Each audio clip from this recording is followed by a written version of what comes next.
LRS ఫీజులు వసూలు చేయడంలో ఖమ్మం సుడా అధికారులు నిర్లక్ష్యంగా వ్యవహరిస్తున్నారు. దీంతో ప్రభుత్వ ఆదాయానికి గండిపడుతోంది. ఉద్యోగుల కొరత ఉందంటూ పూర్తి స్థాయిలో ప్రజలకు సేవలు అందించడం లేదని ఆరోపణలు వస్తున్నాయి.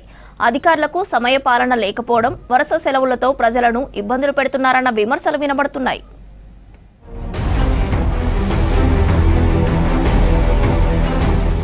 ఖమ్మంలో బీఆర్ఎస్ హయాంలో ఏర్పాటైన స్తంభాద్రి అర్బన్ డెవలప్మెంట్ అథారిటీతో అనుకున్నంత ప్రయోజనం లేదని విమర్శలు వస్తున్నాయి.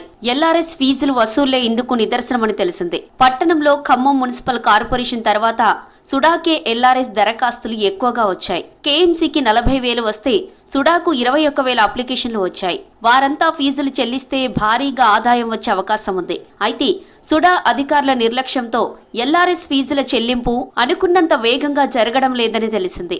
ఇప్పటి వరకు 21,000కు 5,200 మంది దరఖాస్తుదారులు మాత్రమే ఎల్ఆర్ఎస్ ఫీజు చెల్లించగా 13 కోట్ల ఆదాయం వచ్చిందని లెక్కలు చెబుతున్నాయి. మాకు ఎల్ఆర్ఎస్ ఇప్పుడు దాకా 20,746 అప్లికేషన్స్ వచ్చాయండి.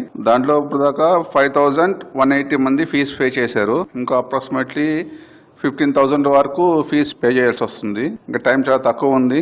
మీరు వచ్చి ఫీజు పే చేస్తే మీకు అంటే చాలా హెల్ప్ఫుల్ ఉంటుంది. ఇవన్నీ అన్ఆథరైజ్ లేఅవుట్స్ కదా, అన్ఆథరైజ్ ప్లాట్స్ కదా, వాళ్ళకి మీకు ఫ్యూచర్లో బిల్డింగ్ పర్మిషన్ తీసుకోవాలన్నా సేల్ చేయాలన్నా వీటికి మీకు చాలా హెల్ప్ఫుల్ ఉంటుంది. సో అందరికీ నేను చెప్పేది ఏంటంటే మీరు ఉన్న ఒక ఎల్ఆర్ఎస్ యూజ్ చేసుకోండి, ఫీజు కట్టండి.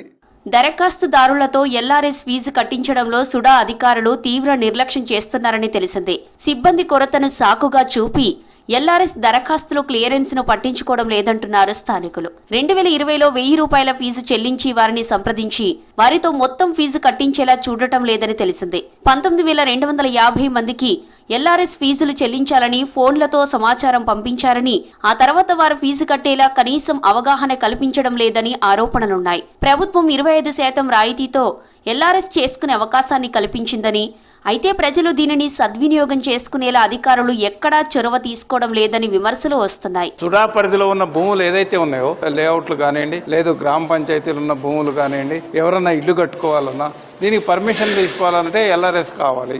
ఎల్ఆర్ఎస్ కావాలంటే ప్రభుత్వానికి అప్లై చేయాలి, సుడాకు అప్లై చేయాలి. ఇవాళ సుడాకు అప్లై చేస్తే గతంలో అనంటే ఉన్న సుడా పాలకవర్గం ఏదైతే ఉందో కొంతమేరకు కింద మీద పడింది. ఇవాళ అధికారుల నిర్లక్ష్యం వల్ల ఇవాళ పర్మిషన్లు లేకుండా ఉంటుంది. ఎల్ఆర్ఎస్ కూడా ఇవాళ వాస్తవంగా ఖమ్మం కార్పొరేషన్లో ఎంతైతే ఎల్ఆర్ఎస్ స్కీమ్లు వచ్చినాయో అంతగా రెట్టింపు సుడా పరిధిలో రావాల్సి ఉండే, కానీ అధికారుల నిర్లక్ష్యంతో దానిలో సగం కూడా రాని పరిస్థితి. సుడా అధికారులు కొందరు బిల్డర్లతో కుమ్మక్కై సామాన్యులను పట్టించుకోవడం లేదని ఆరోపణలు వినిపిస్తున్నాయి.